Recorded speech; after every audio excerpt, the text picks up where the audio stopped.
Sir, ஒவ்வொரு கட்சியும் ஒவ்வொரு கருத்துக்களை சொல்லுவாங்க.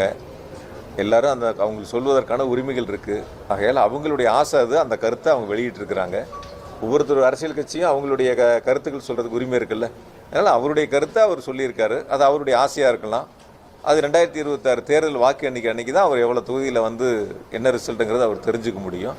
கள நிலவரங்களை பொறுத்த வரைக்கும் நீங்கள் பார்க்குறீங்க, நாங்களும் பார்க்குறோம். நீங்களும் எல்லா பகுதிகளுக்கும் சுற்றி பார்க்குறீங்க, என்ன கருத்துக்கள் இருக்குங்கிறதையும் சொல்கிறீங்க. சில நேரங்கள் இருக்கக்கூடிய நிறைகள் அதிகமாக சொல்கிறத விட குறைகள் அதிகமாக நீங்கள் சொல்கிறீங்க. அதை நாங்கள் எங்களுக்கு ஒரு இதாக தான் நாங்கள் எடுத்துக்கிறோம். செய்யக்கூடிய பணிகளுக்கு நீங்கள் எங்களுடைய கவனத்தில் கொண்டு வருவதை தான் நாங்கள் எடுத்துக்கிறோம். கோயம்புத்தூரை பொறுத்த வரைக்கும் நீங்கள் குறைகள் சொன்னாலும் கூட அந்த குறைகளை நிவர்த்தி செய்வதற்காக தான் நாங்கள் நடவடிக்கை எடுக்கிறோம்.